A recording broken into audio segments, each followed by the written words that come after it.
Okay.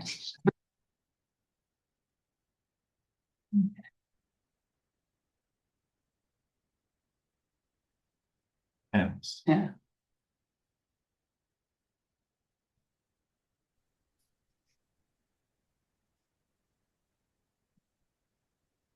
Panelist right there. Okay.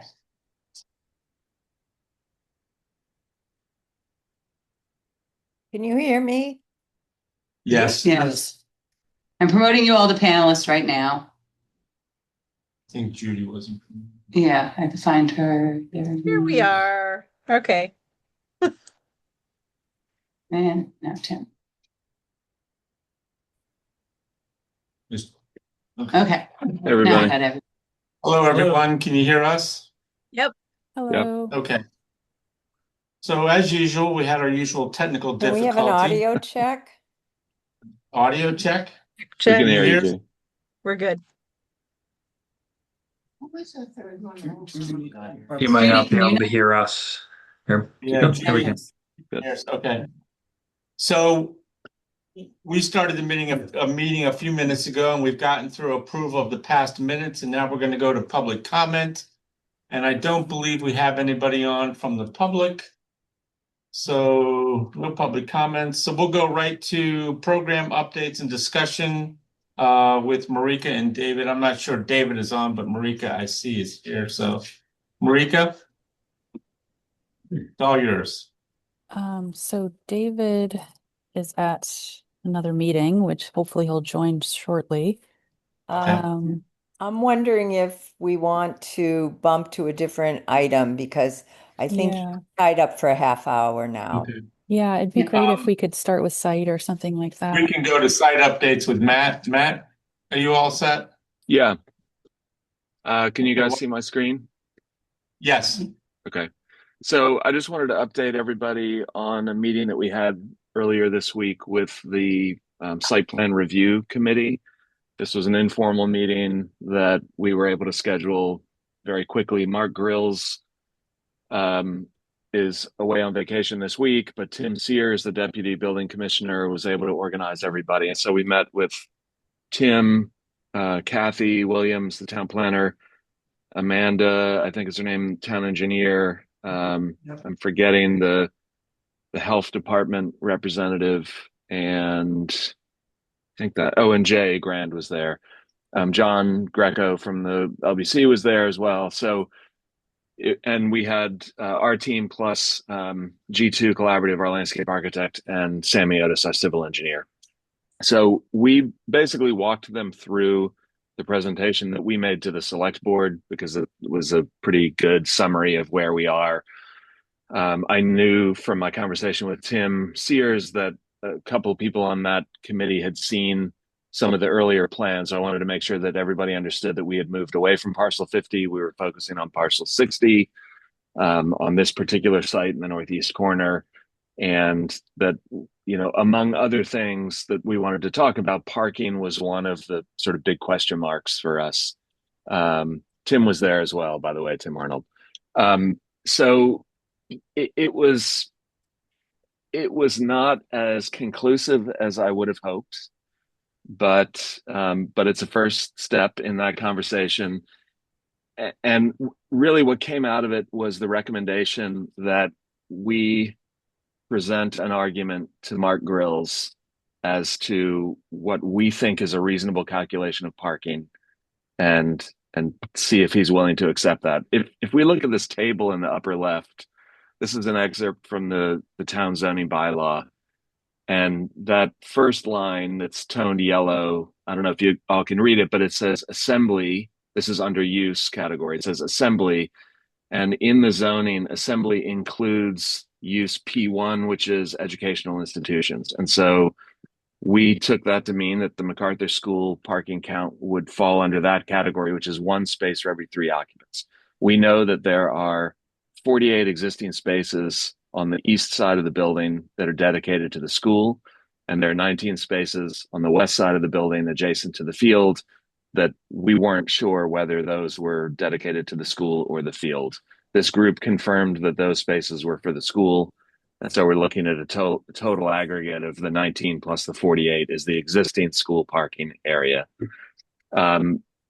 When we continue to read through the zoning, there's no specific use listed for library, either in, allowable uses per the different zoning districts or referenced in this parking demand table. And so we thought then that you could argue that it falls into this other category, which is the orange toned section on the bottom. And the parking space is required, it says, as determined to be adequate by the building commissioner on advice by the site plan review team. So this basically leaves it up to that group and to Mark Grills to decide, whether or not what we're proposing is appropriate. This group, however, seemed to be of the opinion that because a library from a code standpoint is assembly occupancy, or it's usually a combination of assembly occupancy and business occupancy. When we're looking at code for things like egress and construction type and all of that, those are the uses that it's kind of this blended average of those uses. And so that was sort of prompting them to say, well, it should really be, parking should really be calculated based on the assembly approach, which is 1 for every 3 occupants. You all may remember that we talked about this a while back. And if you do an occupant code for the library, which is an egress occupant code, you get a number that's quite high. It's probably 300 plus people, and it was resulting in over 100 parking spaces for the library, which, based on other projects that we've done, seemed excessive. And if you look at the MBLC's requirements for parking, they use 1 space for every 400 gross square feet, which for a building of this size would be significantly less than 100 plus spaces. So all of this, I guess, to say, one other thing to add into the mix. We asked what the occupant count was for the MacArthur School building. What was permitted when they got their certificate of occupancy? What was the agreement with the town about parking? And what they produced for us was a sheet of paper that had a stated occupancy for that building of over 1,000 people. I think it was 600 and something on one level and 300 and something on another level, which in my view is an absurd occupant count in any way of calculating this for a building of 28,000 square feet. But also it translates to 330 parking spaces, which again, for a building of this size, seems completely unreasonable. So we're not going to get anywhere with that. This is not a school project. This is a library project. We have to make a proposal for library parking, and we have to do it in a way that doesn't set the town back in terms of the MacArthur School building. So I think our thought is that the path forward is to present a scenario, and that's what this plan did. Although I'll talk about why this plan now doesn't work, but propose maintaining all of the existing spaces for the MacArthur School. We have no idea what the future use of MacArthur building is. Is it an elementary school? There's no way it needs 300 spaces if it's an elementary school. If it's a Bridgewater State type, occupant that has older people that are driving to classes, unlike elementary school age kids, then that parking count might be higher. If it changes to business use and it gets used as town offices, or there's some other tenant that moves in, that's it's impossible to predict what that use then, what kind of parking requirement that use will drive. So we can't speculate about it, and we shouldn't be burdened by whatever that number is.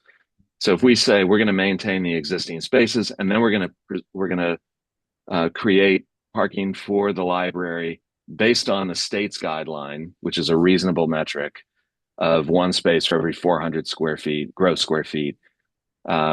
That count, that 1 per 400, does not include accessible spaces, and it does not include staff spaces.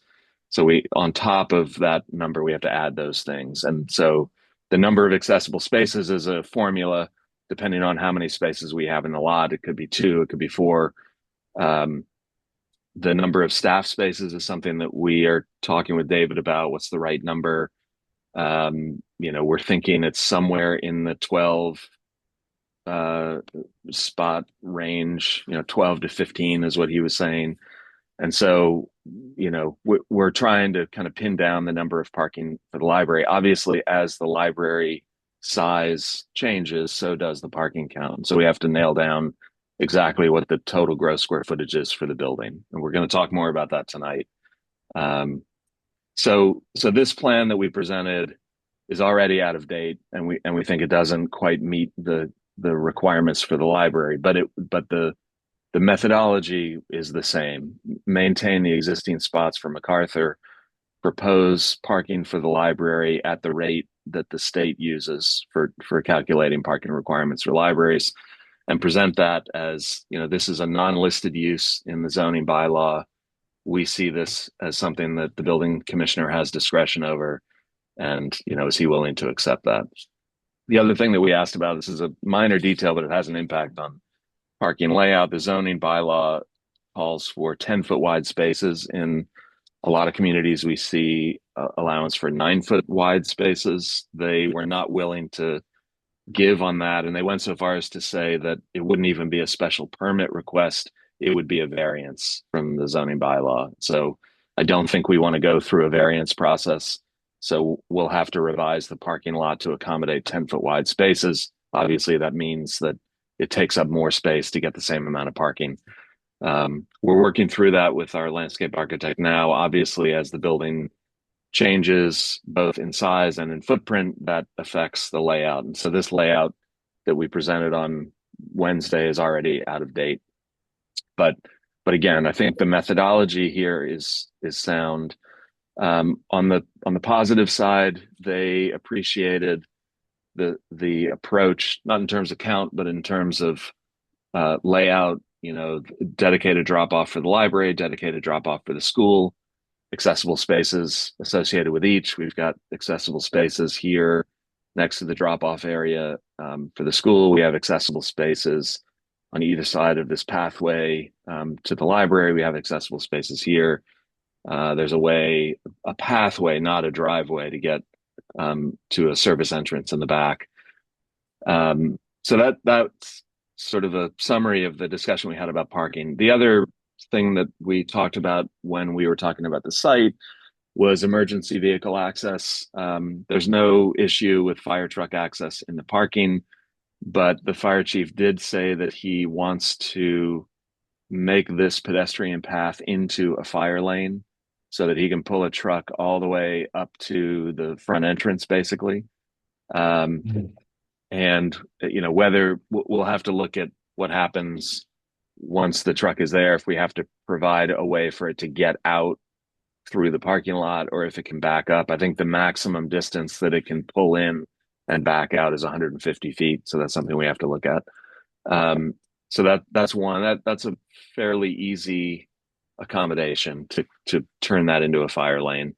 And we would do it in a way that it's either bollarded temporarily, or it's gated, or it's handled to look more like a pedestrian walkway, but it's generous enough to accommodate a fire truck, or it's stabilized turf, or it's some other solution so that it doesn't get confused by somebody driving to the library that's a shortcut to get to the front door. The other place that the fire chief said we would need to create a fire lane is here in the northeast corner of the site, to get a truck along the east side of the building. We do have room here between the building and the property line to accommodate both, we think, a landscape buffer and a 20-foot wide fire lane. So that's something that will have to make its way into our site plans. And then the last point that he made was, from any spot where the parking lot is, or where the fire truck is parked, we have to make sure that from that point we can get in 250 feet or less to every point of the perimeter of the building. So, whether it's from this corner measured into here, the most remote corner is really going to be this inner corner. So they need to be able to put a truck, say, here, and get a hose around all the way into this to the kind of center of this location back here. And he felt like if we were able to do that, then there was no need to get a vehicle in that central area, obviously, which would be prohibitive given the topography there. So that's really a summary of their comments. The only other comment that I can think of off the top of my head that came up, Kathy made the comment that there might want to be a stronger connection, a stronger pedestrian connection between the library site and building and Route 28. There are plans, I think, for improvements of the Route 28 corridor in terms of improving pedestrian experience. There is a sidewalk on the south side of Route 28. It's very narrow. There's a guardrail right there. But I think they see a potential future improvement project that would allow for more pedestrian traffic along Route 28. And so having a way into the building at that end, she felt was an important part of a, sort of civic building for the town. Marika, am I missing anything else that came up in that meeting? Yes, one thing. We talked about those two lots to the south of the building. Yeah. They mentioned that was an RS40 residential zone, and they recommended that we don't put any parking there because the zoning is quite different for a residential lot. Yeah, That's just to piggyback, it seemed like the parking lot that MacArthur's current parking lot is on was originally zoned for that residential, and they already made the exception for that parking. So it did not seem that they would be willing to get rid of that entire area and give it up for parking. Right. And Matt, So that's the two residential lots that are south of parcel 60. Matt, we have two questions, I think, John and Yeah. Judy. So, Yep. Matt, Kathy mentioned a couple of times about providing areas that could be additional spaces. So I guess in your philosophy of trying to present something, are you going to mention possible additional spaces or not? Because Yeah. part of her statement was that you could always build out if you needed extra spaces. And she agreed with, you don't want to have extra parking that may never get used. Yeah, and I would divide that into two categories. One is future expansion for the parking lot, which is, the ability to increase paved surface to add more spaces. And then a kind of separate thing, which would be overflow parking for special events, which is never intended to be paved. It's just, what do you do when there's a big event? Where can cars go? And so I think, yes, any plan that we present ultimately should highlight those two areas. And then the other, if I heard the fire person correctly, you could add hydrants, and the additional hydrants could be used to cover the 250. Thus, you may not need access to there, because if there's a hydrant, then you can take that as your point of 250. I do remember him talking about hydrants providing some measure of relief, but I don't Seems to me remember him that saying that. the truck being within 250 feet is the much preferred option.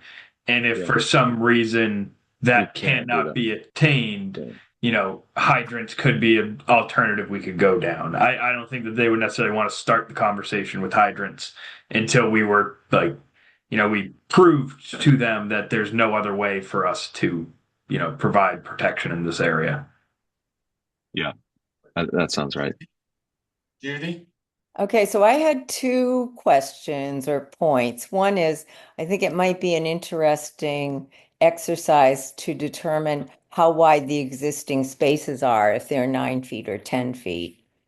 So that's just one thing.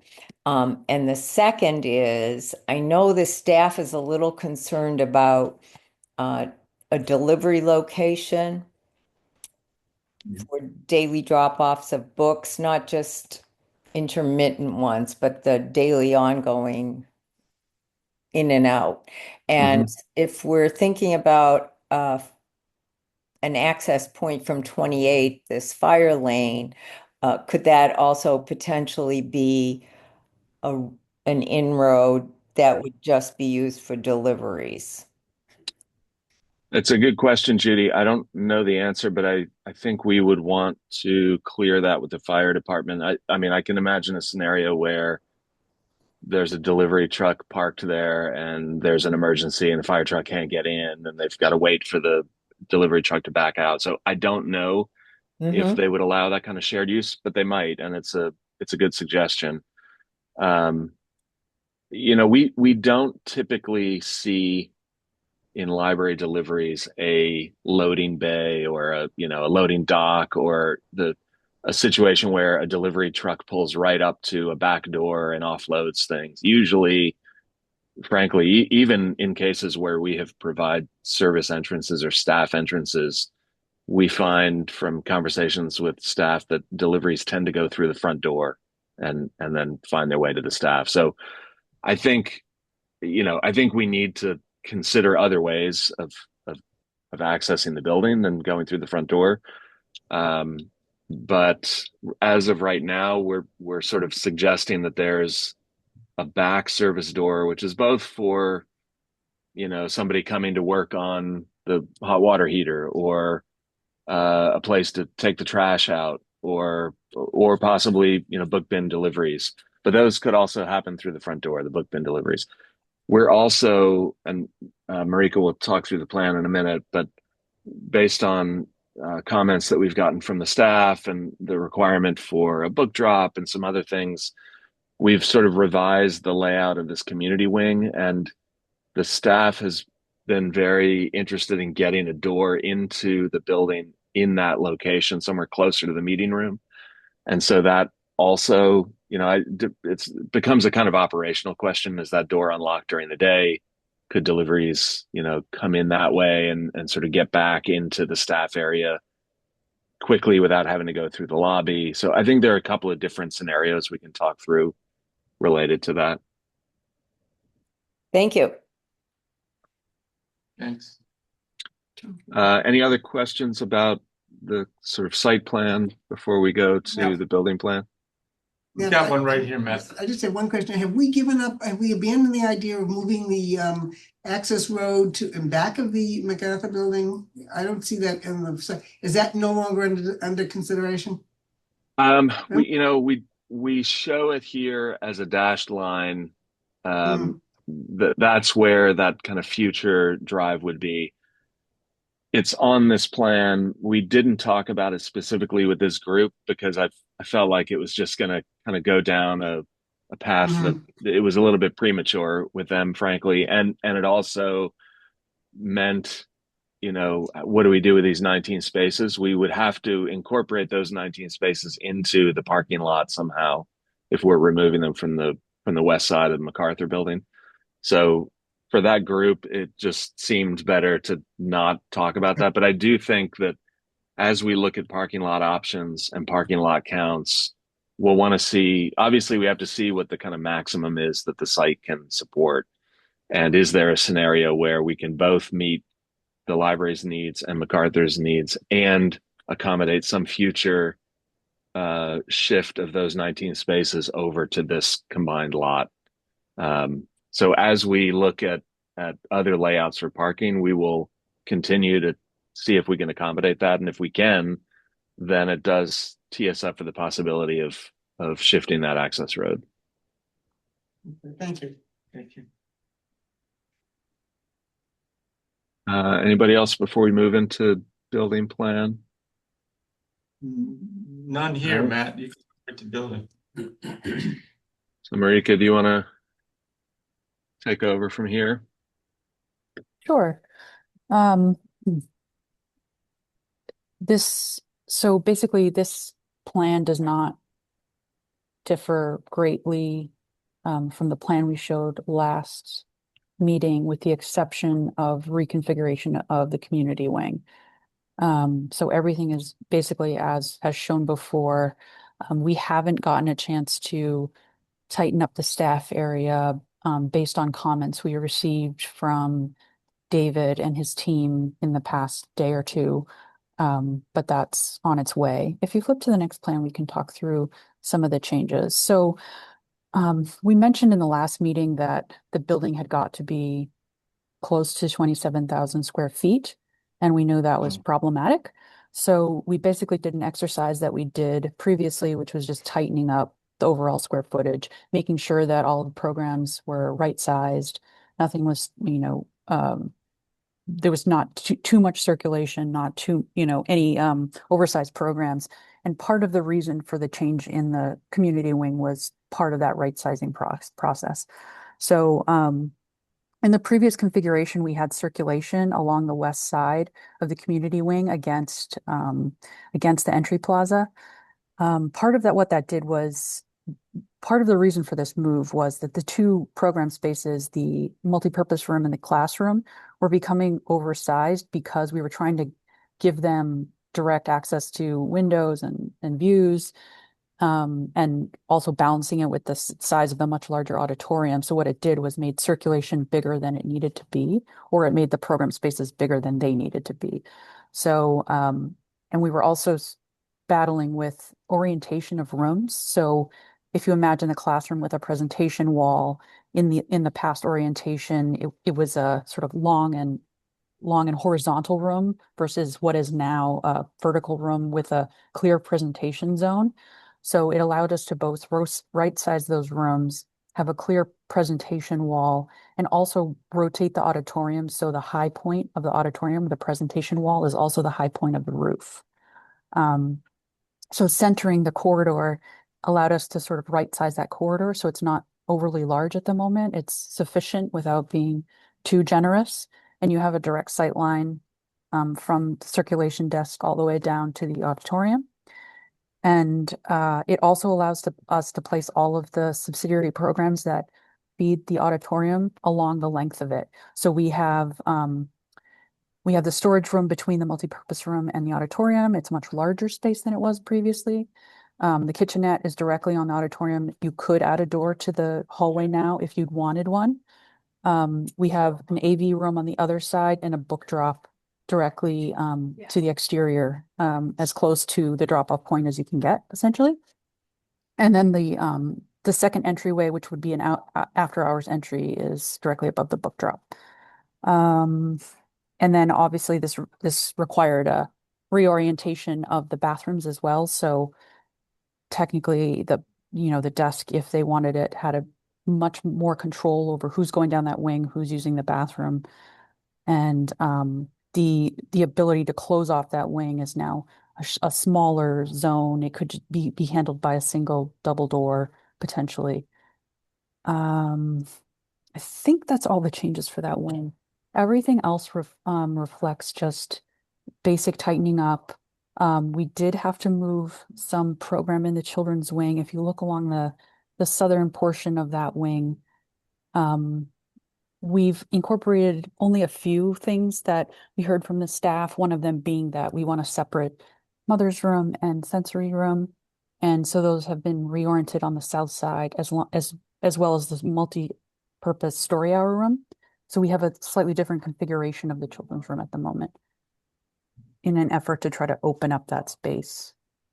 The only other change that's really reflected from the last time we saw it is we've reoriented the study rooms, showing them as single occupancy and a side view to the glazing, so that there's better sight lines when you're in the room if someone's approaching the door. Otherwise, it's basically as changed, just tightened up. So I think the gross square footage is just over 26,000. So that effort we did in the past 2 weeks has shaved off almost 1,000 square feet. How much? I'm sorry, how much? Almost 1,000. What is it now? 2608. We're at 26,000 roughly currently.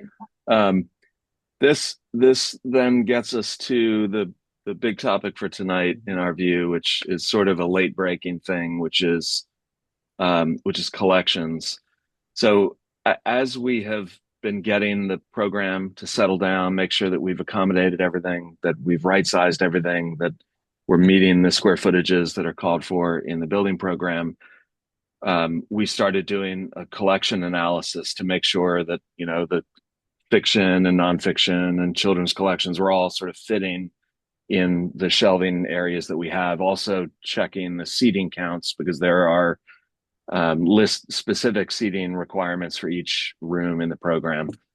As we started going through that exercise, we discovered that we weren't even coming close to accommodating the adult collection. Children's collection and teen collection seemed fine.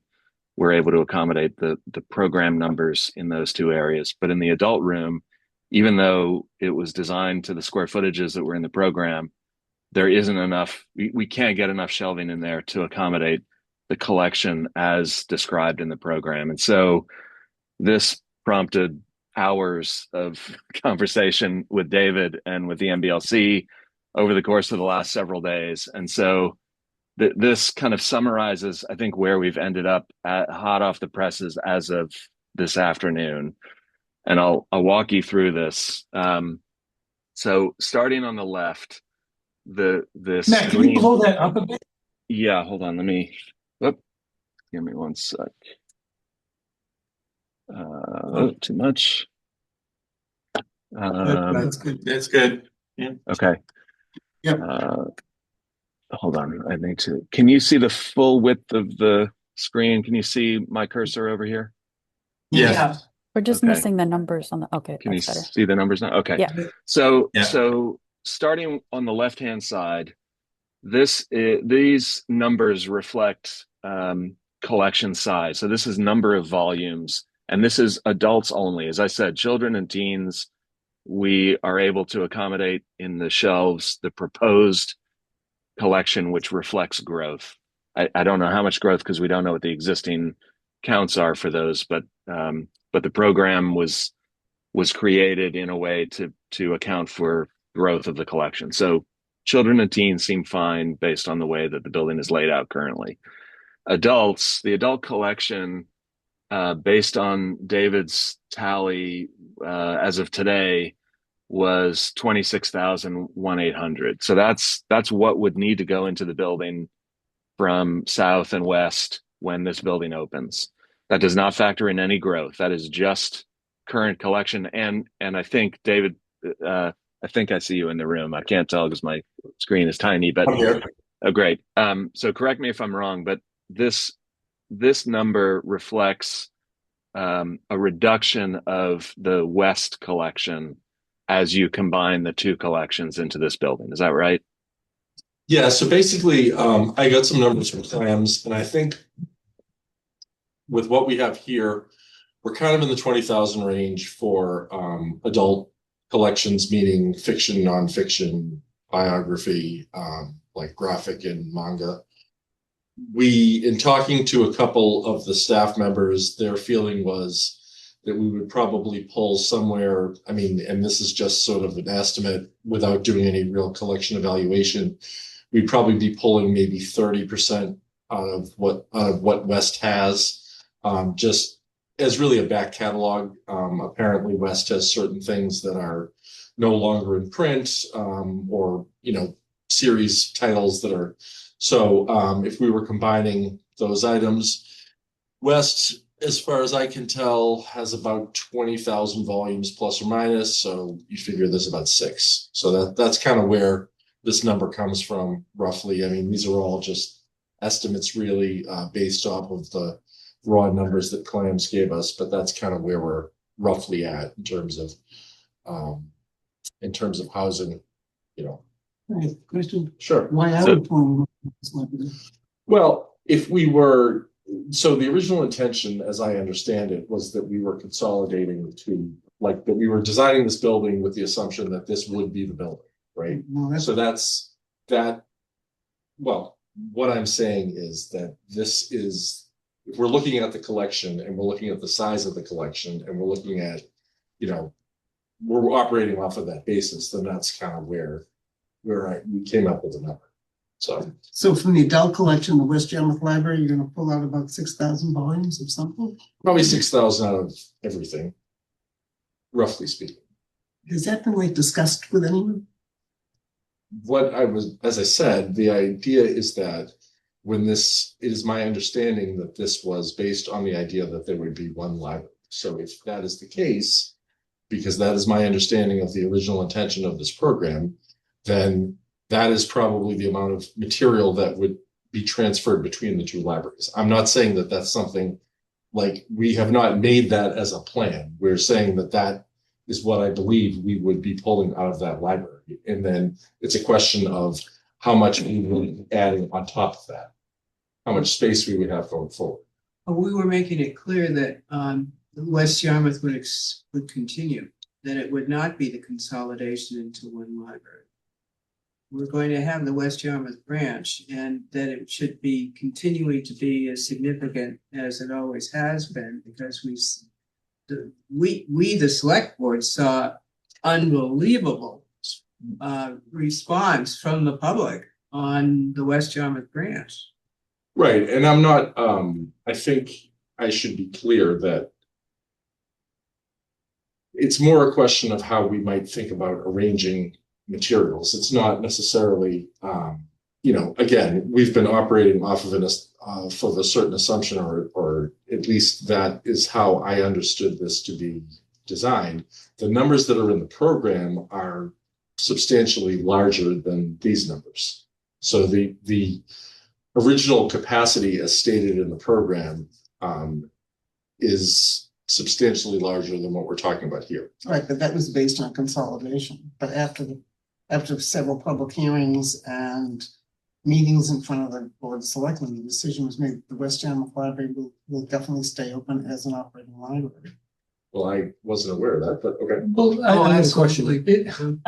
On day one, that may be a true statement, but at one point in time, if the town doesn't have money to fund both, then you still need but if you're building a library, are you building it for today, tomorrow, or 10 years out? What are we building for?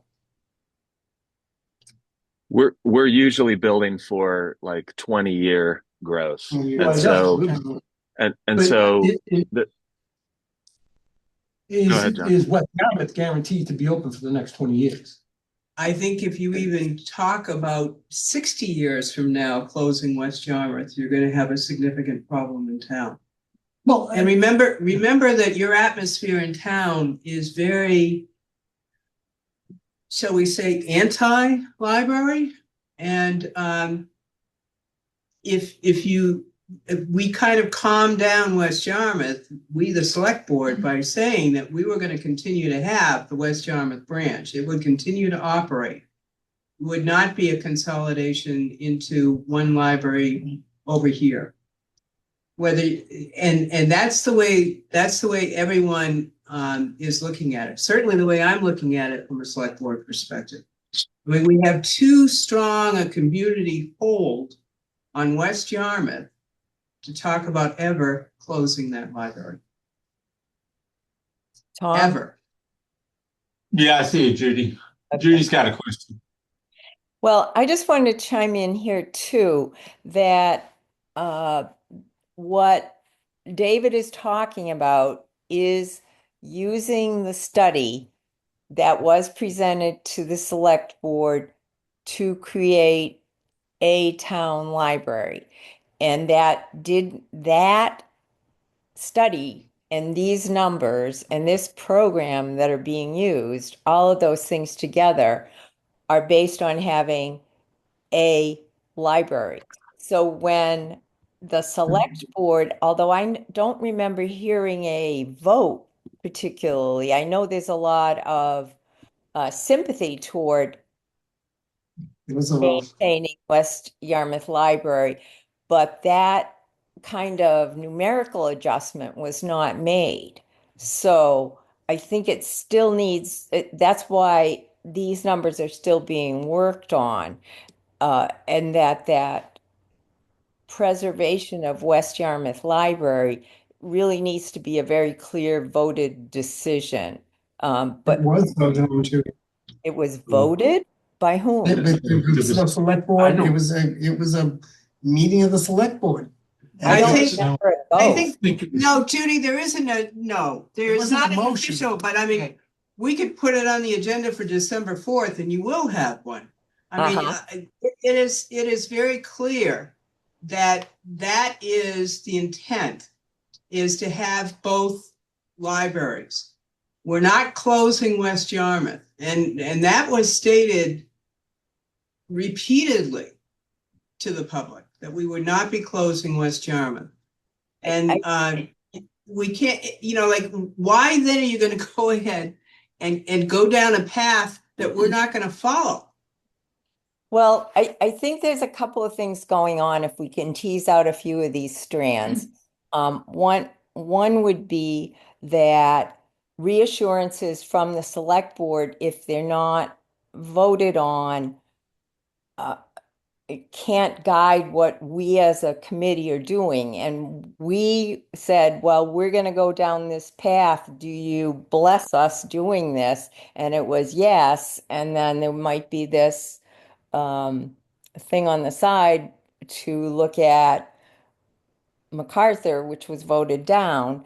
But so that's like one strand. Another strand is looking at the collection and where do like single issue kinds of things? Do we have a history room? Are there special collections that are at West? And if West is going to be a branch library or whatever that designation might be, you know, how do those collections get distributed when you have a central library and then another library?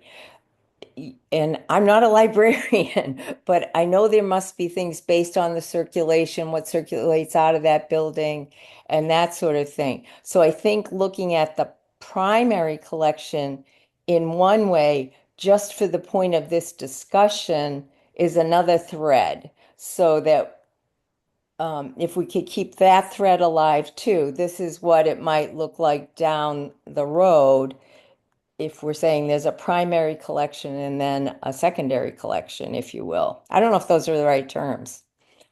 But I think there are a number of strands here that are getting woven together and we need to tease them out. Yeah, if I could just jump in on that specific point, I think what people need to understand is that we have been operating these two libraries. In many ways, West has already been operating as a branch for some time, which means that from a collection development perspective, there are items there that are older items that are, you know, sort of the back catalog of series authors or things like that, that probably would be better held in a main library.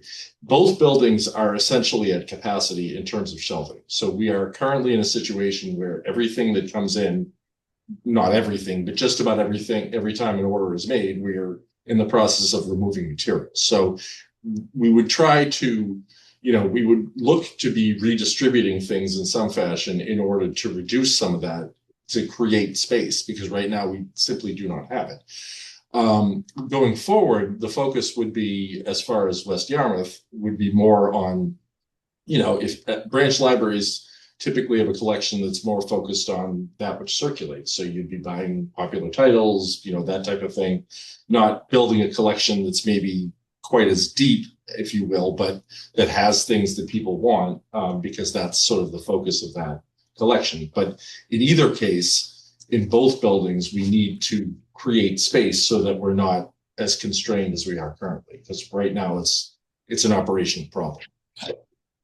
I've got, I want to get some clarification. I think I'm with Judy here, because Dorcas, my understanding was that our charge was to find one building. I understand, and the passion of West, I get that, and we fully understand that. But our understanding was that it was going to be up to the select board to decide whether West stays open. If you guys decide, wait a minute, let me finish. If the select board decides that they want to maintain West, then that becomes a budgetary issue. And then people are going to argue the case of, well, why are you just closing South? You're just building a new South Yarmouth library. If that's the message you're going to get. And if you're going to keep West open, you're back then, why are you doing just this library for South Yarmouth, this monstrosity. I mean, I want this library as much as anybody. I really do.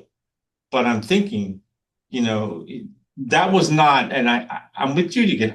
That was not my understanding when we left that meeting with the select board, that the decision was to maintain West. If I'm wrong, but that's. You don't think that they made the decision? No, I don't think they So did. what- They said that they would look at it, was my understanding. Overwhelming public Support, sentiment. that they would look at it. Was noted, but it wasn't. It was never During the decided decisions. upon that West would stay open. So the other thing, correct me if I'm wrong, but as we applied for the grant, it has a program that's assumed something. So when we accepted the grant, we're accepting the assumption, which is what the program came up with, which are those numbers are even yeah, larger. John, thank So you, because that's exactly the problem. What the program is. Right. That's exactly the problem that we have now. We have this program that clearly, and I think the MBLC acknowledges this, David, I think acknowledges this. We have come to recognize that what's in the program is not feasible. You cannot accommodate 52,000 volumes in the square footage that they've allocated to the adult room. And if you look at this chart, irrespective of the discussion about West Yarmouth, obviously that affects this baseline number, this 26,000 number.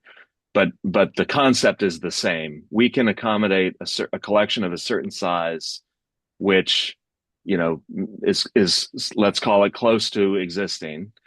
And that's in a combination of 4 high shelves, which you can see over, which is important for sight lines, supervision, et cetera.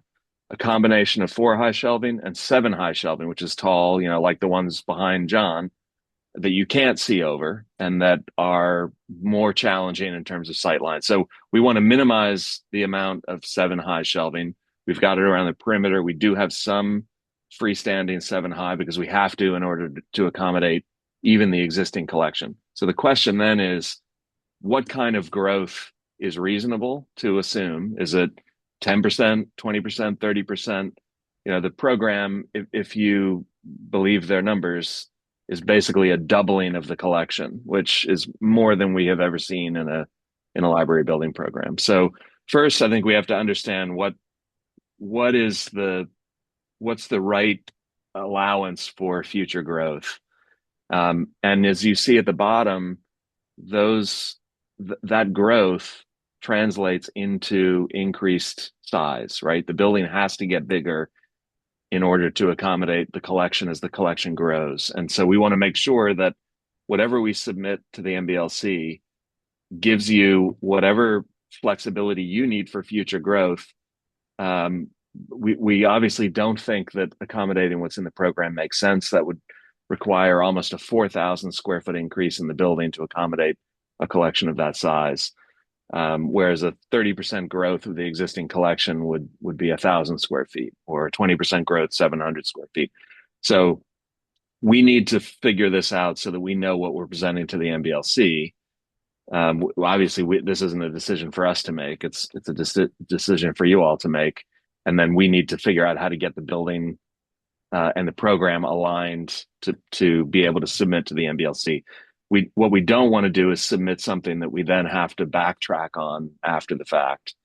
When we submit it, this goes for the parking too. We don't want to overpromise and underdeliver when we submit this stuff in December. We want to make sure that it's as close to what everybody feels is the right size for everything: collection, building, parking, etc.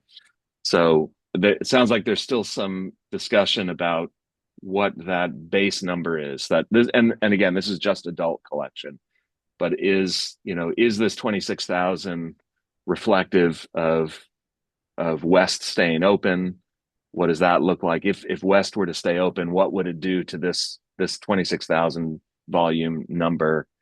And then once we set that baseline, then we have to look at what's a reasonable expectation for growth over the next 15, 20 years. Judy? Judy? Yeah. Go ahead. I'm sorry. Was- The numbers underneath the zero line, is that Yeah. discards? That is square footage. So That's- that number, that square footage number correlates to the light green box. So Got in it. the case of 20% growth, the 20% growth would be 5,000 volumes. That Mhm. would mean we would need to grow the building by 700 square feet based on maintaining the same ratio of low shelving and high shelving. Okay, understood. Thank okay. you. What had been the percentage of growth prior to that report? The deconstruction, whatever the name of the consultant was, what is a reasonable percentage of annual growth? Do you know? I don't, well, I don't know what they're said. I know that they did not count the collection correctly and that the numbers in there were not correct to begin with. Were they ever corrected? The answer is no. Jane would know the answer to that. From my knowledge, they discovered that the numbers were incorrect. And through this process, we learned that the numbers were incorrect, not at that point in time. When you say they, are you talking about claims? Odin, I want to say just Odin Ellis, everybody, we started looking at the numbers, if I'm correct, and so, yeah, there are certain assumptions for certain collections that are skewed, that don't really reflect what our collection And is. where did those numbers come from? I have no idea, 'cause I was not here. Yeah. So we. That's before my time. I know, but all right, because this is a difficult conversation, because this all wraps around money Yes. and bigger policy issues. So I think one of the things we have to do is at least have a reasonable amount or a reasonable growth number. I mean, is this 26,000 individual pieces? Is that what you're talking about? So you've got 26,000 that are characterized as adult material.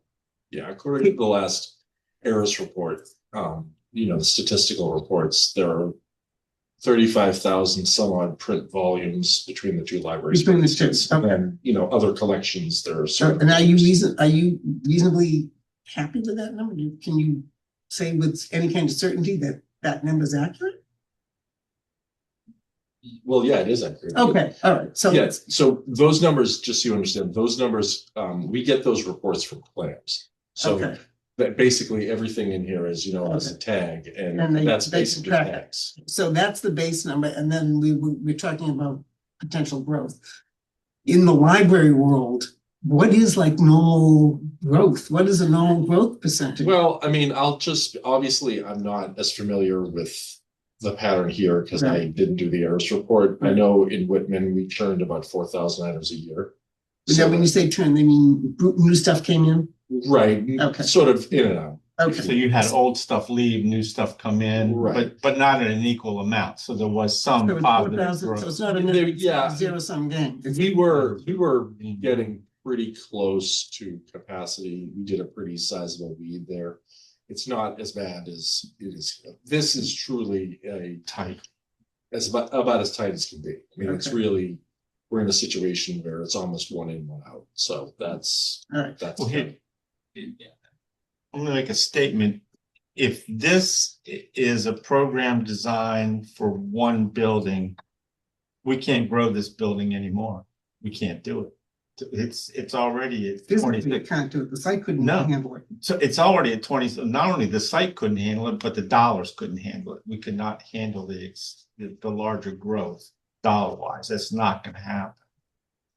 So I think what I'm having a difficult time understanding is, and maybe we need some guidance here from the select board. Sorry, Dorcas, are we one building? Or are we two buildings? And I think until we really know that, I don't know what the outcome is here. Well, okay. As you're talking about money, one thing to keep in mind is all those books that we're now replacing instead of holding on to, that's more money going out too. mhm. I know. Yeah, so I'm talking about Size. you don't have enough room to grow here. I mean, you're at 26 your adult wing on this new building is only able to it's not going to be able to handle an additional 26,000 books. Right. It's not, and you can't make the building grow 10 years down the road unless you have some sort of amorphous wall that you just press a button, it grows. Yeah. I mean, But Tom, I think, right, it's a yin and a yang. yeah, The collections can't grow, but all the other stuff that is in adults could possibly shrink. But then. yeah, but you're not going to shrink that much, John. I don't. Well, You but could, but you're left with some sort of. you're right. yin You're and going to yang. have some old stuff leaving, new stuff coming in. Is it a zero sum game? No, I'm not, It's not. is offices get reduced as, Well, I don't know on Conference, the adult but- wing end, there aren't, is how much, can we go back to the where else can you squeeze additional yeah, room for? I don't see where you can squeeze. But that additional would be the space question. here. I don't know. You look at the adult wing up there, where are you gonna squeeze space? That's my question. Unless you shrink the aisles. I'll raise the stacks. I'm not here Or to raise decide. the stacks. And but Raise the stacks. Susan, I mean, that's where we started because we thought, okay, we were trying to maintain initially. Our hope was that all of the shelving in this area could be low enough that you could see over top of it. So 4 shelves high, with perimeter shelving being taller shelving, 7 high. Come to find we can't accommodate the collection. We started looking, okay, well, we could make this the nonfiction area 7 high with some oversight from the reference desk, oriented in a way that from the circ desk you can see down the aisles. And that was kind of a best case scenario. But even that wasn't accommodating the collection. We didn't think it certainly wasn't accommodating growth.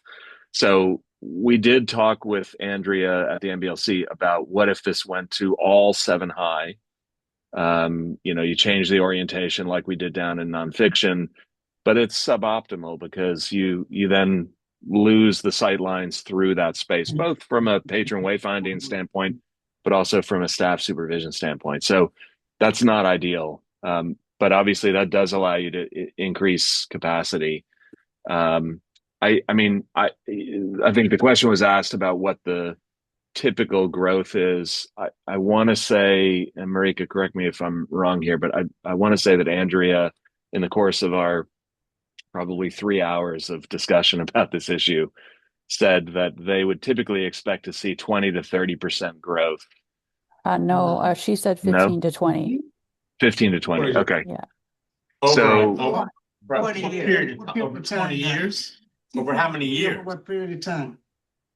That's the amount of collection that they support in the sense that if your current collection is 1,000 books, the library is built to support a 20% growth in the overall collection. Oh, It's not In a year? ongoing, In a it's year a or- finite. It doesn't It's matter. total. Correct. You are basically capped at 20% growth. So right now, we couldn't even do that. We If- could if not we do that. normally- So Okay, Right. so that's- 20% growth as things stand now, if you were to maintain low shelving in 2/3 of the adult area, we could accommodate 20% growth by increasing the adult area by 700 square feet. So right, it won't, that 20% growth cannot fit currently unless you were to jack up all the shelving to 7 feet.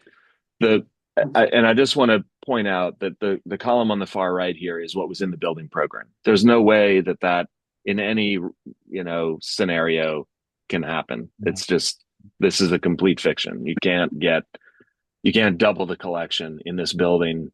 The only way to do that would be to add a huge amount of additional space, which I think everybody agrees is not feasible. So we put this here to sort of illustrate the problem that we recognized this week and thought, oh shit, what do we do? And then we've been struggling with this. And I recognize that there's more to it than just, what's the right amount of growth and what's the base collection. The question about West is a big one and needs to be factored in. But just so everybody is clear, it's now November 20th. Thanksgiving is next week. We have a submission to the NBLC due at the end of December. These are some big questions that we wouldn't have expected to have to make this late in the game. And the building program has kind of thrown a real wrench in the works here. So we're on the back foot. We're scrambling to try to figure this out, and we need to do it quickly Present it. so that we can make adjustments to the building plan that work with the staff, that work with the MBLC, and coordinate that building layout with a site layout with our consultants, and bring this all together by the end of December. So all of this discussion needs to happen fairly quickly, and we need to make decisions pretty quickly. And I know that puts a lot of pressure on this group, but that's sort of where we are. Yeah, can I ask a question about growth?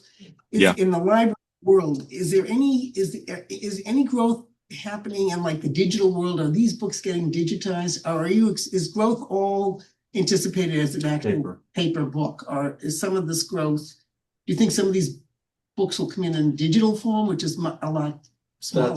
That's sort of a different. So we're making the assumption that the growth is all paper. Hardback book. That's what this. Okay. That's what this is about. This is about the storage capacity for physical items in the building. The electronic collection. Okay. Judy, do you have a question? So I had 2 points. One was back to West in that conversation, is that I don't think the select board can even make a decision until after any new building is built, because it would end up being a financial discussion around staffing and maintaining. So I think this is one person's opinion, that whatever stance that the select board chooses to take, it still could be colored in the future by financial pressures. So there could be a goodwill gesture, but I see that as all it is. I think the problem you have there, Judy, is if we go down the road with the assumption that West stays open and then this building is built, and then we turn around and say, oh, by the way, we can't afford West and we close it. That's not gonna happen. I don't want to hear what that's going to sound like. No, Can I just- I maybe we understand, should but get Judy, maybe we should get, because I think the select board hearings are all taped, correct? Mhm. I think we ought to get that hearing, and you should listen to it, because the people in that audience, there was no doubt that the Board of Selectmen made an absolute commitment that West Yarmouth was going to stay open, and the words they chose were that the operating funds were going to be put in the budget. I mean, that's what people left that meeting, believing that we would have a new library, but West Yarmouth, well, let's get the tape and listen to it. Well, first Because of all, that's meeting what minutes, the meeting minutes say it. Hmm? The meeting. The minutes meetings have to didn't say- say it, or Well, then you have to correct it. Yeah, the video is even stronger. So when I hear words like, maybe we ought to that's not what West Yarmouth is under the impression. West Yarmouth is under the impression that the West Yarmouth Library is staying open, and whatever way we can, that building can be used to either provide space or reorganize the collections or something, but everyone in West Yarmouth believes that building is staying open. And that there was a commitment on the part of the town that it would stay open. I mean, that was very, very clear. I don't think anyone misunderstood that. I think I agree that the people who spoke were clear about that, but I don't think there was a vote taken. And also, I think 5 years down the road, whoever's on the select board at that point, faced with whatever financial budgeting constraints they're faced with, are going to make a decision for that point in time. So that may be reducing hours, that, I'm not saying it's closing it. I'm just saying that a commitment made in December 2025 may look very different in December 2030 with whatever's going on. That's all I wanted to say about that. The second thing was, how married are we to these study rooms, and is that where we can buy some collection space?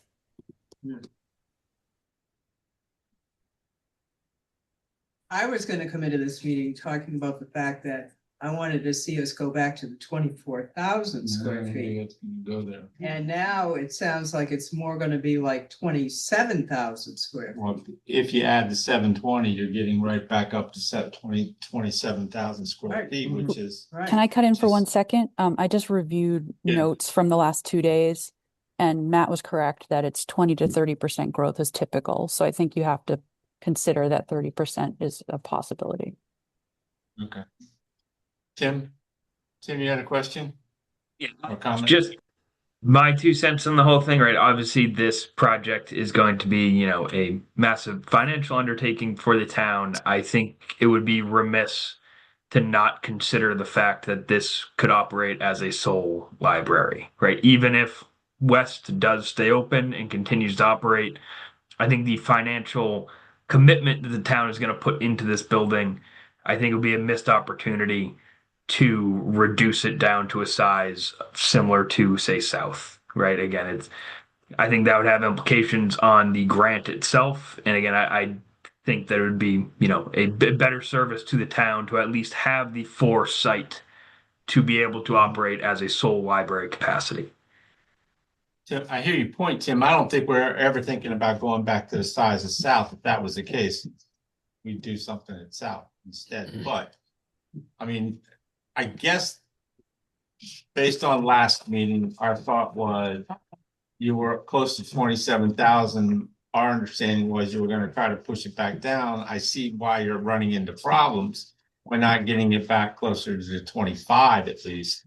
So I don't know. It kind of leaves us in a dilemma at this point. Nope. I'm confused now. We kept on talking about adults. Does the other rooms have Children. do they have growth potential or they don't have growth potential? Children's have rooms? So the children's room and the teen room, as currently laid out, are accommodating the program numbers. Now, we don't know, those program numbers reflect growth. We don't know what percentage growth that is because we don't know what the current holdings are for children and teens. But if the growth of those two collections is anywhere near what the growth was projected for adults, you're in pretty good shape there. I think we need to go through the exercise with David and staff to establish what those current counts are and understand what we can accommodate in this plan as compared to that, so we understand how much growth is represented here. I don't have a lot of confidence in the numbers in the program at this point, so I think we need to sort of double check some of those. But we've been focusing on adults because that was the one where it was very clear to us that we weren't able to meet the number based on the square footage that was listed in the program. In terms of other areas for reduction, I don't think we can reduce aisles because we have a kind of certain minimum that we have to meet to allow for circulation, accessibility, et cetera. So it comes down to, are there other sacrifices that can be made? And, are there, I don't know what those are. I mean, an example that has been talked about is the kind of redundancy of the classroom and the multipurpose room. Could you have a scenario where there is just one of those two and the meeting room the auditorium is used for other programs? You also have, 3 group study rooms, one of which accommodates 8 people, potentially more even. This one here, there are 2 4-person study rooms, and then there's 6 individual study rooms. When we looked at this initially, we have the same number of meeting rooms in this, not necessarily the one for one in terms of square footage, size of rooms, but in terms of the number of sort of individual flexible spaces for meeting programs and individual and group study. I think we counted 14 rooms. That's the same amount that we have in the Belmont Library, which we're currently designing, which is a 40,000 square foot building.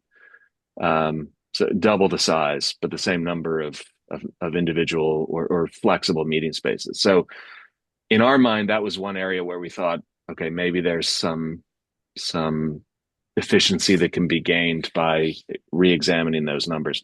That said, like a lot of communities, what we have heard from a number of different people is what this town lacks is community meeting space, space for individual study room. I can also say that pretty much every library I've been to wishes that they had more individual study rooms. You know, those are the things that tend to be the most in demand. So it's a difficult position to be in to try to make some of those value decisions aside from just a straight increase in area to accommodate collection.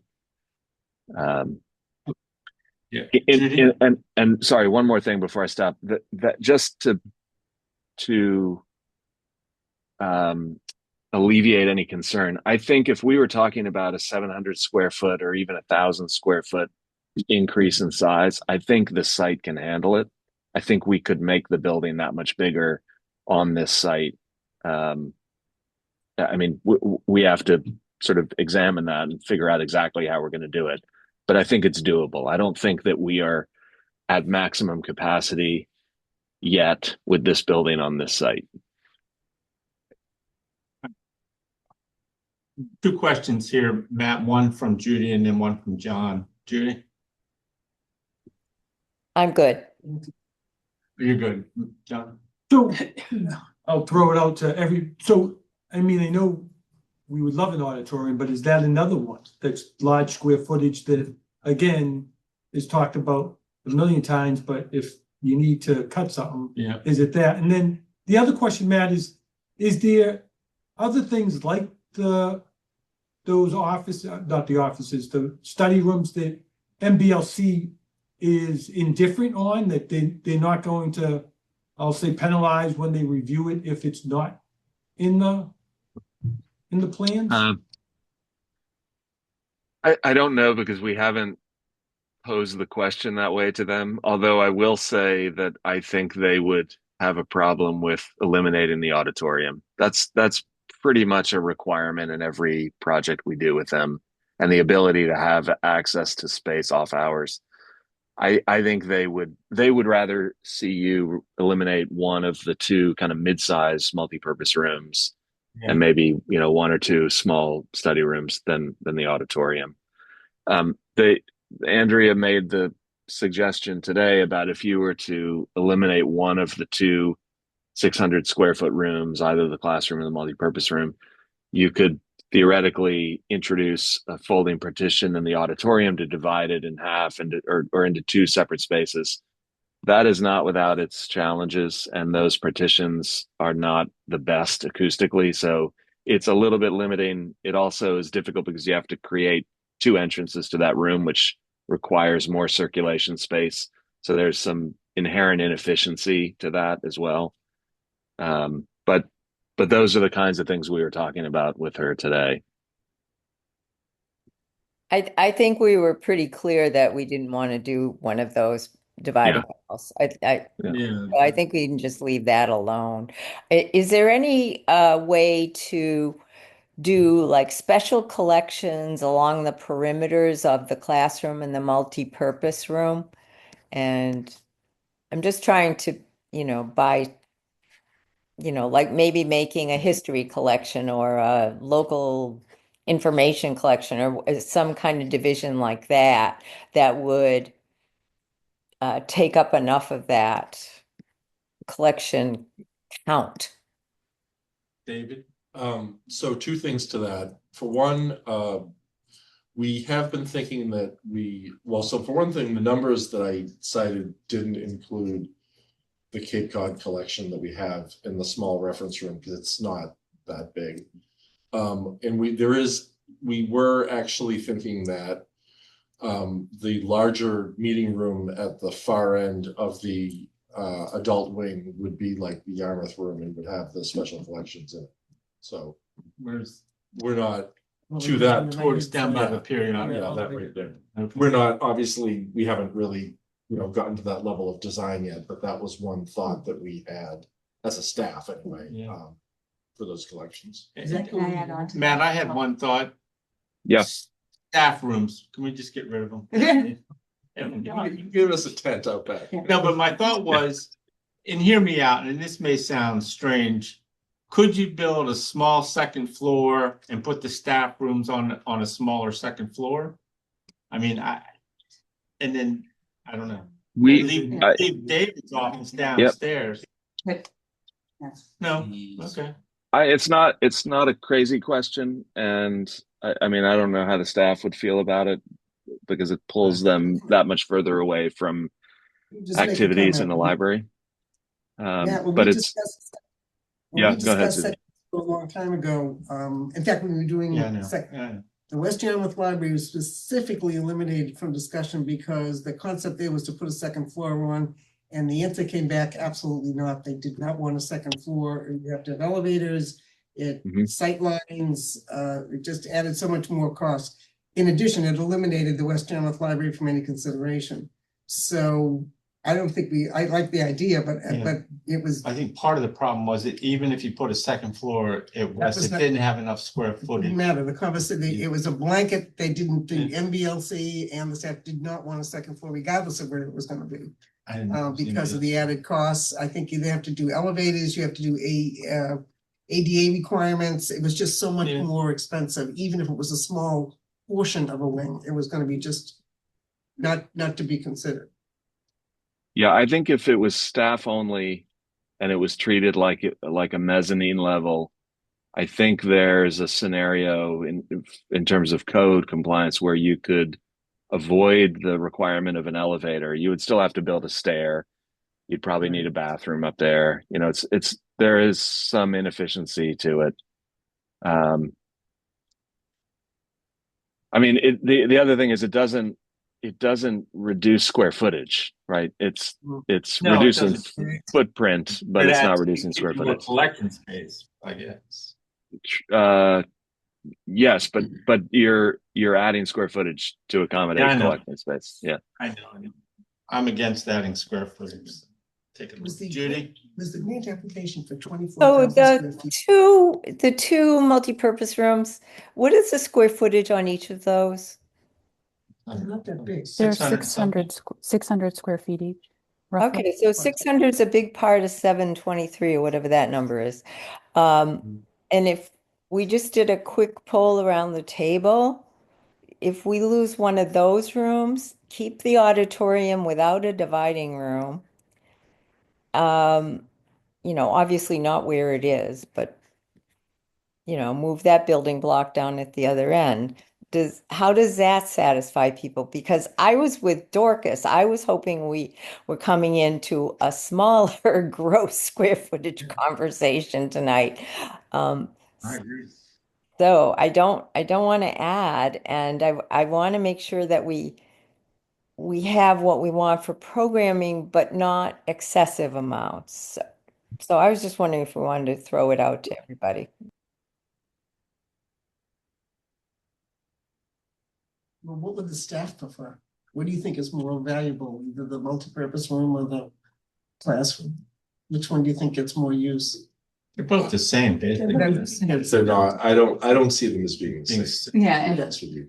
our question is, how much, I know there's a big plan that people wanted the meeting space for after hours so that multiple meetings could happen at the same time. If you eliminate one of them, is that need now not being met? Because that was one of the big. You Well, you also still have have the that auditorium. Yeah, but if somebody was in the one space and we had a second meeting, would we want to be in a giant auditorium or Well, is that I mean, too big of?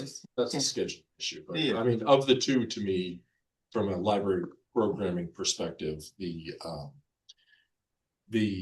classroom is more valuable because it would be, right now, we don't have a space, like, for instance, the adult craft programs have been very popular. They were just doing whatever it is, jelly painting. You'd really hate to do that in a beautiful auditorium with a nice wood floor and get paint and glue on the floor.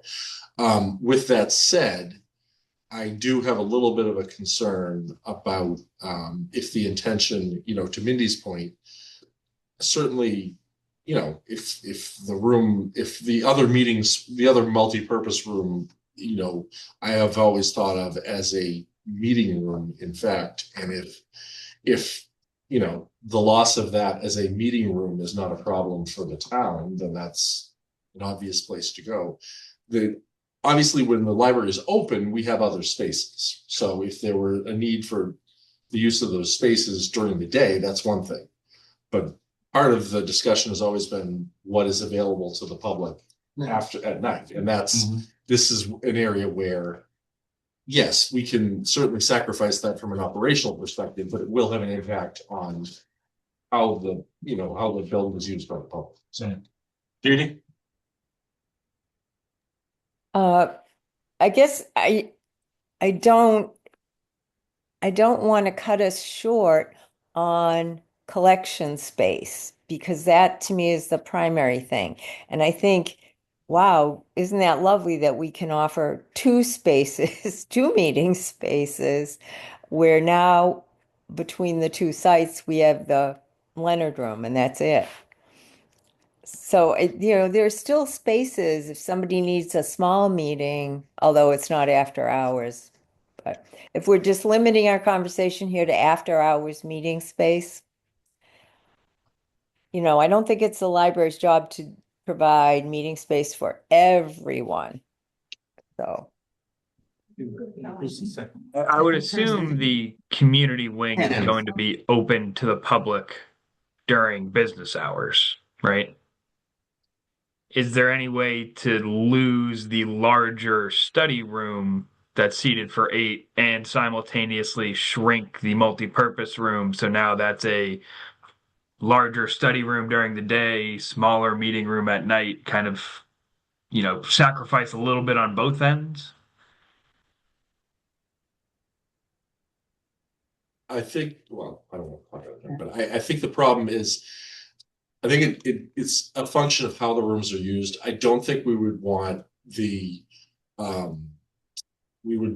study room that was not like directly monitored by the staff, because that's a lot of the discussions we've been having have been around, making sure that staff can easily and efficiently monitor what's going on in the study rooms.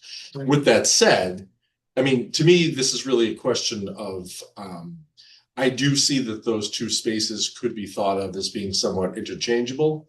But I think it's more a function of the off hours access and the degree to which that's a priority for, the committee and the town, because the idea here is to be able to make those spaces available after hours. So that's really what it comes down to.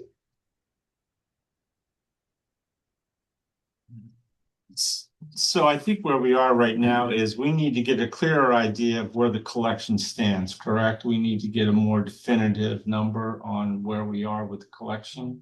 And because I think, David, you stated you weren't totally sure what that number was at this point. I mean, what specifically? I know like what the holdings are. Okay. So I'm not sure. So you believe that right now we're at about 20,000 or somewhere around there? I think it's larger. Was it larger? Well, I thought it was 26 with the combined, but maybe. Well, so what's in here is about 20,000 print, I would say. Okay. Roughly. I mean, it's always a little bit inexact because you don't. These are item records. They're not. We didn't go around and count 20,000 items on the shelf. Right, I get that, but I mean, okay. So two assumptions here. Sure. If we go to just one building, and we leave West open, then 20,000. This building will accommodate growth. Correct? Am I right?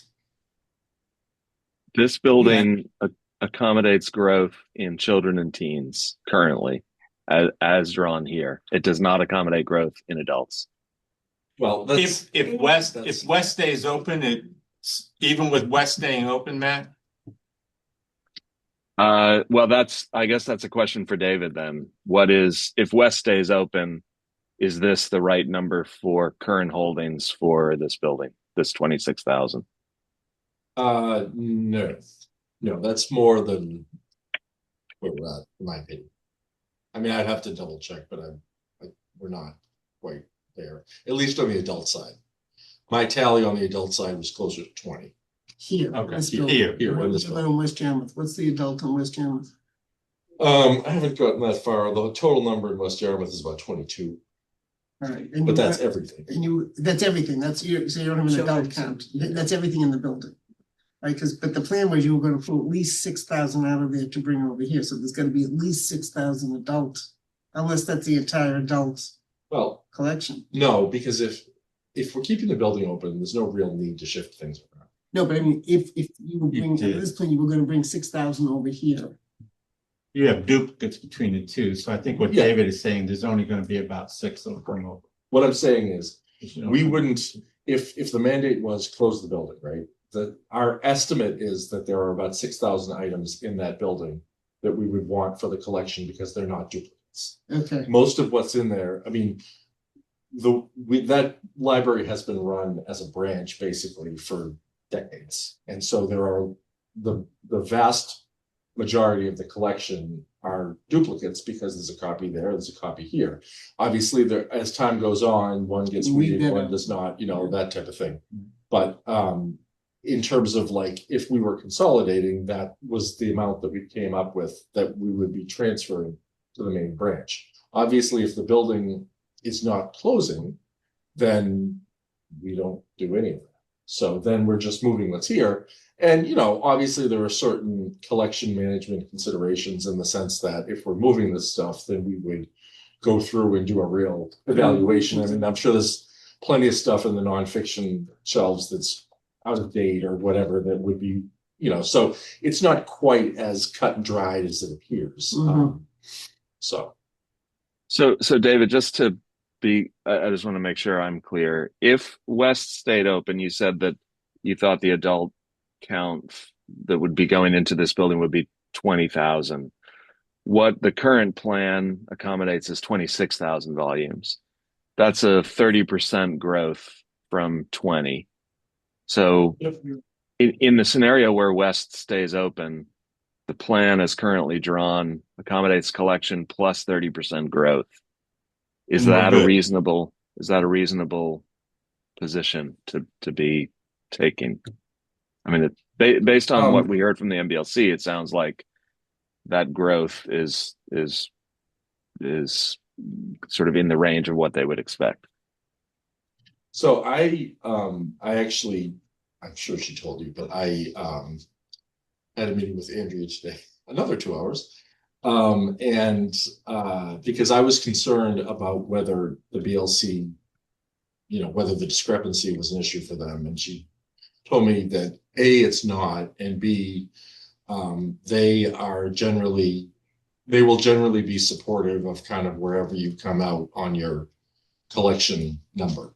Right. What it probably would mean from an operations perspective is that we would approach things a little bit differently. And there would be more throughput, if you will, of materials than perhaps had been the practice in the past. But again, that's an operational consideration, not a building consideration. Throughput meaning what? I'm sorry. Meaning that things would not stay on the shelves as long as they have in the past. Okay.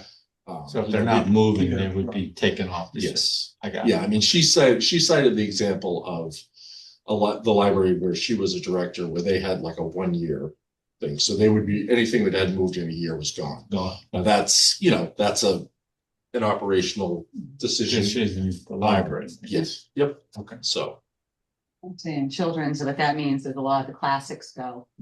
And we lose a lot of the books that get checked out occasionally. Little House on the Prairie would all be gone. Outsiders, all those classic books that rarely get checked out would lose their space in children's.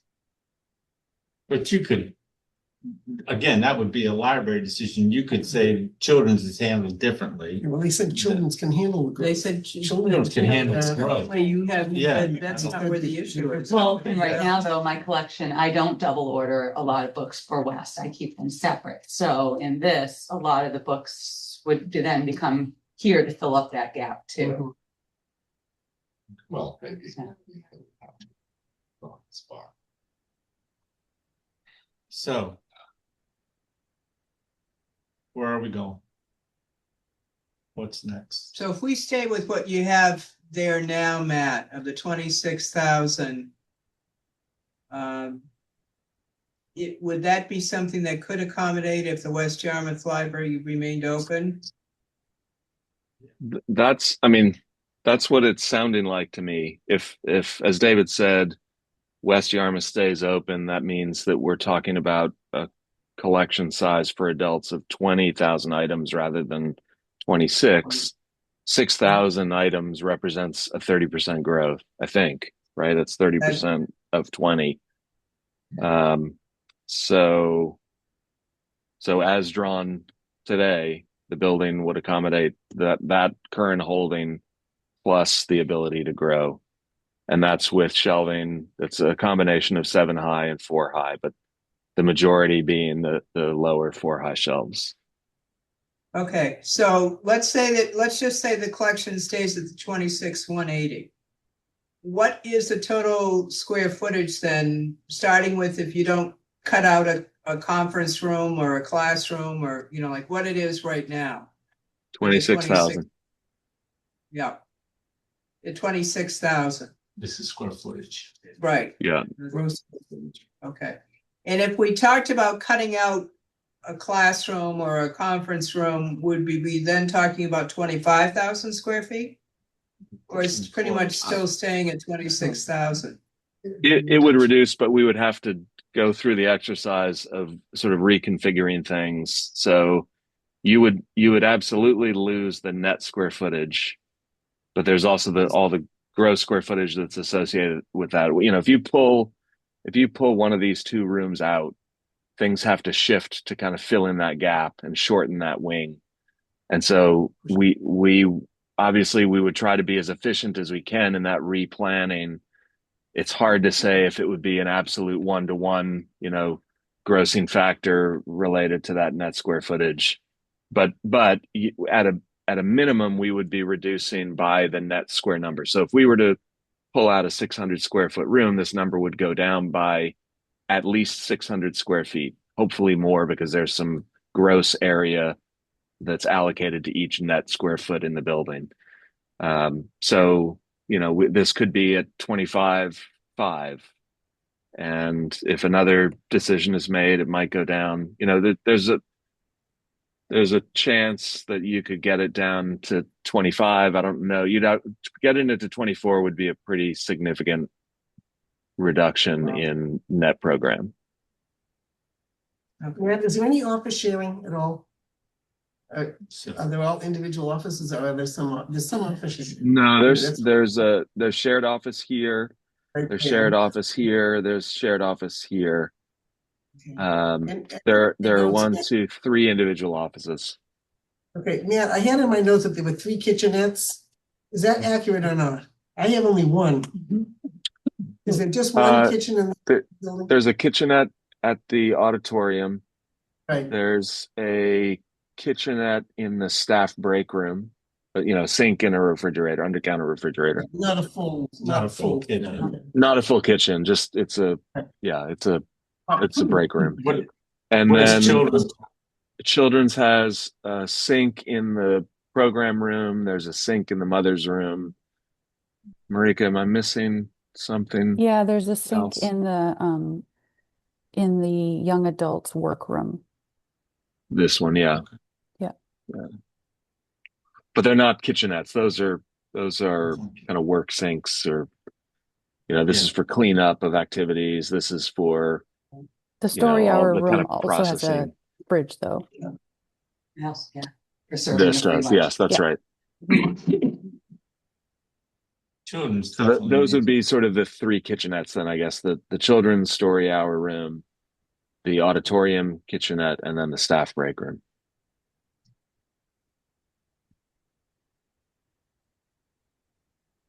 Any other questions, guys?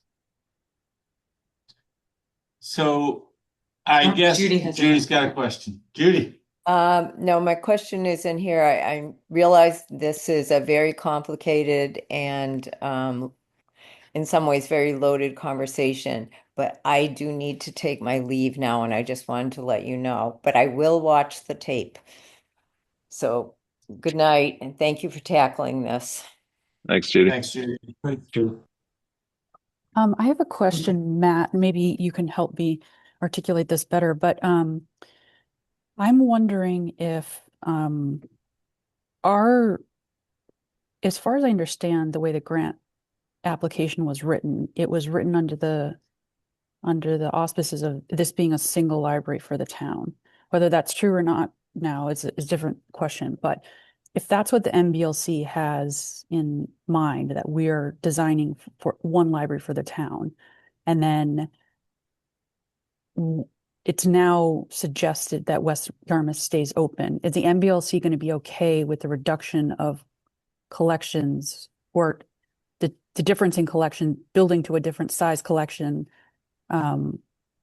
with, like, you know what I mean? Do we need to I give know them where you're some going. kind of assurance that we're now I changing? can't.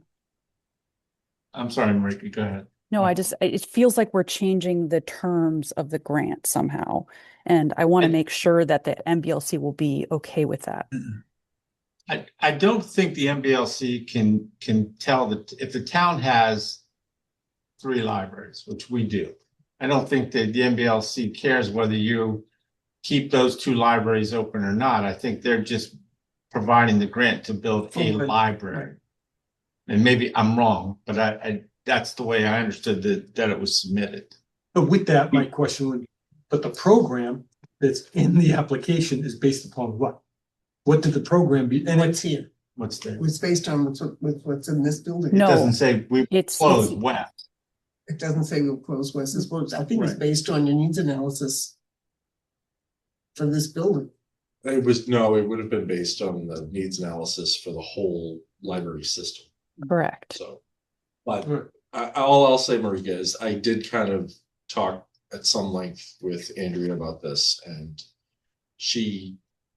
because I was very concerned about that as well, and we came back to that several times, and she does not seem.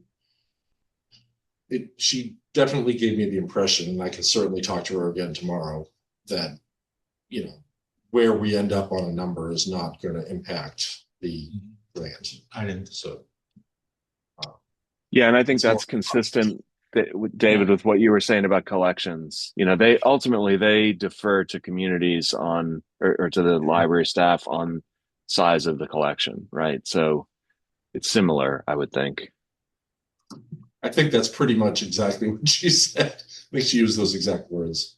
If you look at it from another side, if they said, well, they wouldn't assume that the library would stay open if the town decides, if they said, oh, we submit and say, we're going to maintain 2 libraries, build the new library, and then 3 years down the road, the town says, we can't afford to have 2 libraries, the staffing is too much, we close the library. I mean, not that it would happen, but I mean, that's conceivable, it could happen. And what are they going to do? Come back and say, you got to give us our money back? Well, no, I mean, if you do have to keep the main branch open. Right. That there's no. And that would be the new library. No, but it means that you've spent $34 million on a new library that doesn't meet the future needs of the library.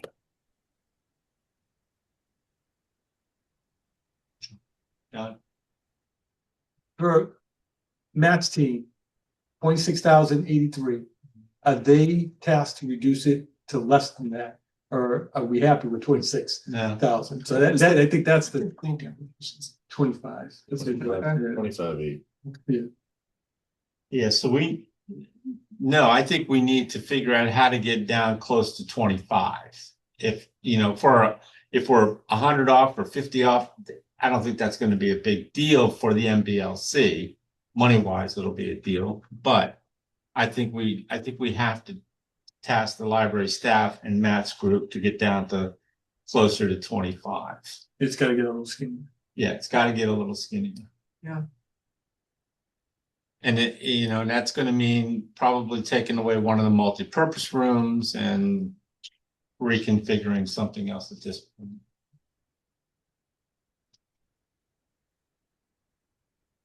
Any other? Matt, you okay with that?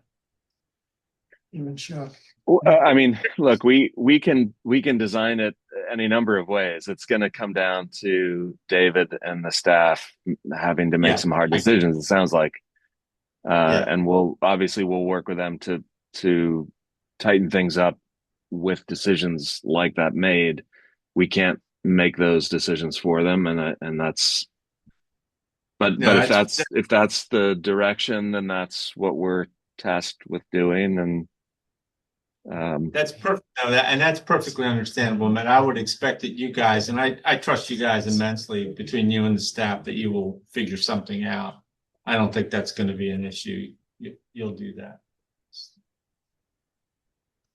You Virginia people, you just do what you want. I have. I'm never going to live that down, am I? I know you're not. Do they have any estimate now about what the furniture, equipment and fixtures would be? Is that an algorithm based on total project costs? Or is that- We can give you a rough budget based on some benchmarks that we've done. Okay.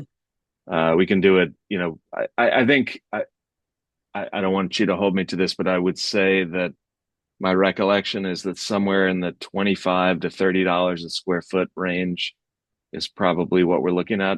As I said, we would want to go back and do a kind of proper budget that, sort of identifies based on the furniture requirements that are in the program. So we have a more accurate thing, but we could put some rough numbers to it and come up with a rough idea of budget. So you have that, but for a building of this size, $25 times 25,000 square feet would be $625,000. That includes shelving. That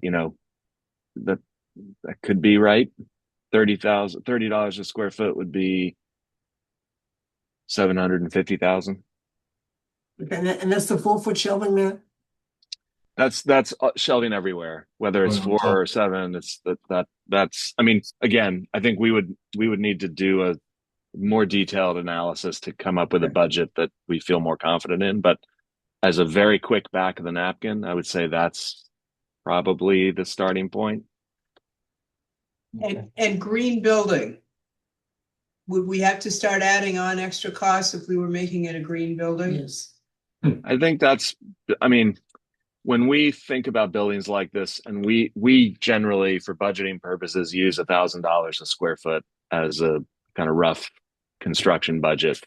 And that assumes a certain level of construction that includes some sustainable features. I mean, we're at this point, Massachusetts is aggressive in terms of adopting more stringent energy code and building performance requirements. So we're just by meeting code, we're going to be pretty sustainable. We always try to go beyond that. We are obligated, as an example, now by code to make this a solar ready building. So that doesn't mean putting solar on it, but it means designing the building in a way that solar can be put on it at a future date, making sure the structure can accommodate it, providing, a potential path for getting wiring up there, et cetera. So same thing with electric vehicle charging stations. We're obligated to provide infrastructure to facilitate future installation of EV charging stations in the parking lot. There's also in the grant program, there are incentives for creating a sustainable building, right? If we go after, I'm forgetting exactly what the language is, but it's more or less set up in a way of if you try to achieve some of these certifications, the costs are more or less offset by the incentive program. Yeah, and in this case, the incentive, I did that calculation with Andrea about a month ago, and I want to say that incentive was in the $400,000 range for this project. There are 3 That's compliance. money coming back. That's money coming back. It's a reimbursement. That's a reimbursement. So once the building is built and you demonstrate through one of 3 compliance paths that you meet that requirement, whether it's LEED certification, I think it's LEED Gold is the minimum. There are 2 other compliance pathways that you could use. And once you demonstrate that you comply, then you get that as a reimbursement. And that offsets the administrative cost of pursuing those. LEED is a complicated process. It requires a lot of sort of management, sort of paper management and tracking down the contractor for different things, keeping track of credits, and going through the review process with multiple revisions with the USGBC. So between the design team and the registration fees and all that, we generally say budget about $100,000 for LEED. So you get that money back as part of the reimbursement, plus you get a little extra. We can But meet again, I the- think we're talking about 400,000. I think we can meet the green building incentive without doing LEED, Matt. We can. Yeah, there are two other pathways. Yeah. Matt, can you get an estimate for how much it would cost to put solar panels on the building? I know it's solar ready, but any idea of what's the cost now for a solar panel? Yeah, I don't remember off the top of my head, but we're building a project in Western Mass now where solar was part of the bid package, and so we have some actual costs for that. So I can try to get a square foot cost or a cost per kilowatt or whatever. We can find that out. One of our select members is a big energy person, so I have a feeling she will definitely ask questions about solar panels on the building. Joyce. Yeah, Sure I mean, she- solar probably We'll see them requires more than twice. Yeah. Liz and Yeah. Joyce, yeah. solar Matt, where's probably your- requires its own meeting because it's complicated. There are a lot of different ways, and the rules have changed. It used to be that municipalities didn't get the tax credit, but now they do. So it used to be that we would find donors were interested in donating a solar array, taking the tax credit, and donating the solar array to the library, right? So it was kind of a win-win. The rules have changed now. I think municipalities are now eligible for the tax credits for solar from the Biden administration policy. Whether that's been undone at this point, I don't know, but it's a complicated topic, and there are different ways of putting solar on your roof. You can buy it outright, you can lease it. There are a lot of different options, so that it requires a much longer conversation. I have another project going on up in Salem right now that had photovoltaic system, solar panels included in a very conceptual part of the project, and that was estimated at $85 a square foot.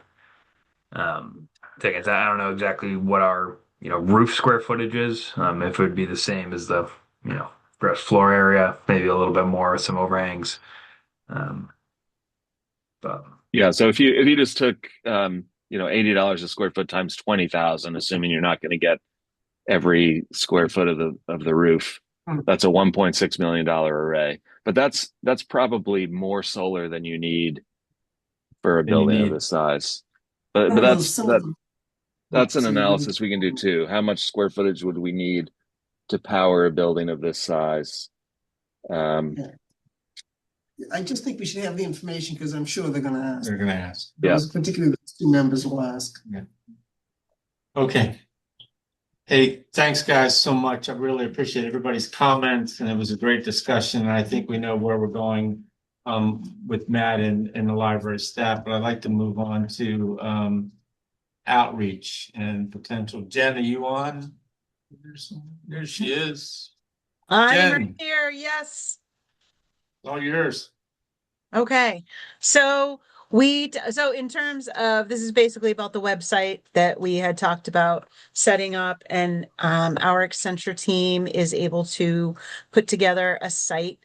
There would be, so I'm just going to explain like what's on the information that they gave to me. Discovery and setup, and it's kind of kickoff and getting materials together. And Tim has already reached out to Lori at the town to find out about getting some information as to what we can populate this with, and not necessarily just the library stuff, but what we need to know about populating website for the town.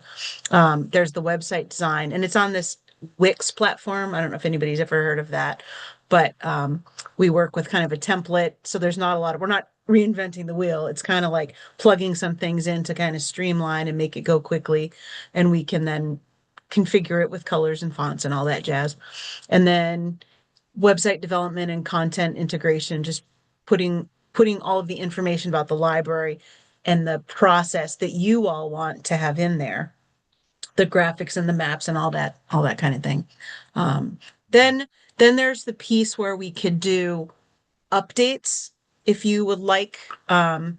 So, there's a place where we can put in, hey, this is what's happening right now. We just submitted the schematic design and we're waiting for a response by XYZ. So there's that piece of it. And then so there's all that, getting it set up, and then there would be a monthly, like $29 a month for the, like the domain and the connection and the having the site running for the town. So the whole setup, depending on what has to be done, what you want, what level of detail, how many tabs you think you might want, it could be $2,500 to $3,500 to get it set up. That said, I will double check our budget in terms of what we predicted our fee would be for this first phase, what our task order is for this first phase. And my hope is that we can just send you a proposal, but more or less try to absorb that. I think we've built a little bit under what we had originally anticipated, and our contract is hourly not to exceed versus a lump sum. So anything we don't use, then you do not get billed for. So I think we have a little bit of wiggle room in there, but I will get back to you on that. I think that would probably, that's, I think, probably the best plan of attack for that, so that it's not really a big cost. Thank you. Does that work? Any questions? How long would it take, Jen, once we start, how long would it take to get this whole thing up and running? What's the time frame? A few days. Okay. Basically get what I've got kind of in front of me, and I'll send this to you in a formal format. But Thank you. Discovery and setup's like 3 to 5 hours. The design is maybe 10 hours. Integration 16 hours. Enhancements, the kind of setting up the page for updates is maybe 8 to 10 hours. Okay. So yeah, it's really not. It's not like it's going to take us 2 months to get it up and going. Okay. All right. Thank you. Sure. Jen, who do you work with on, who are they working with on the committee? Are you working with anybody on the committee, or is it just the town? I'm sorry. Literally, we got the green light. Gosh, what day? It was about a week ago, right? Or a couple weeks ago, from Bob, and he said, yeah, just go ahead. And he suggested we reach out to Lori, and Tim did that. Oh, okay. But thus far, we have not started working with any of you to get this going. Let me get you the kind of proposal tomorrow, and then you can get back to me and let us know how you want to go from there, working with you guys. From everything that I've heard from our colleagues that have also kind of set up similar websites to this, again, we have somebody come in to help set everything up, but then once everything's set up, it's like I'm gonna have full reign of updating, going through everything. So again, if there's something you guys want up there, it's the matter of minutes, hours to be able to get it up onto the website. It's not you're gonna have to convey something to us. We're gonna have to kick it back to somebody else who's then gonna have to update. What we bring in this other person to just get everything off the ground and get like the website actually created, and then from there you're just dealing straight with us. Thanks, Tim. Any other questions for Tim? Did I send all of you the website example, or did Judy share it? We had shared the website that was an example for a project in Amherst. Yeah. Yeah. You showed it to us at the last meeting, but you haven't sent it. Shown it. Yep. Okay. It's Any pretty other slick. question? Yeah. Any other questions for Jen? Okay. Updates from town hall we had earlier. Right. Thanks. Okay, guys, future steps. Where are we going? So I think the first future steps are you guys are going to get together again. Matt and your group are going to get together again, and you're going to come to some meeting of the mind meld thing. and get a square. Any other ideas for, Almost the goal, 25,000. yeah, the goal is to try to get us as close to 25,000 as possible. Okay. I'll give you a penny for every foot you get closer, man. So our next meeting, Is December 3rd, is December, 3rd, the planning. all right, December 3rd with the planning board. But the fourth was, Judy wanted us to hold that, just in Yeah, case. Just we to needed- hold that. To need, hold in case that we meeting needed for the fourth. meeting on the fourth, Okay, but definitely the third with the planning board, that's next week, well, 2 weeks. 2 weeks, all right. You want to meet next week, Susan, you're welcome to.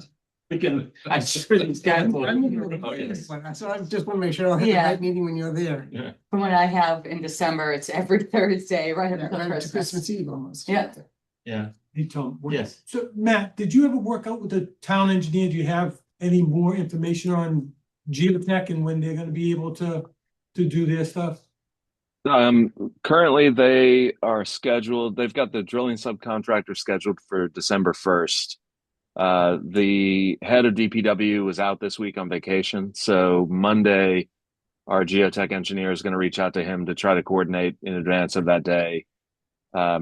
Where we have left it is we are not going to do any clearing. We're going to get the drill rig as close to the tree line as we can get, and we're going to take a couple of borings at that point. That's roughly the southern end of the community room. I'm planning on talking to McPhail, our geotech, before this happens, to also have them just do a kind of walkthrough of the site to get a kind of visual assessment. One thing I want to talk to the DPW director about is whether it's possible to have somebody from the town maybe get in there with a bobcat or something and get a little bit deeper into do a test pit, not a boring, but just, you know, see if there would be any benefit to doing that for McPhail in terms of their preliminary findings.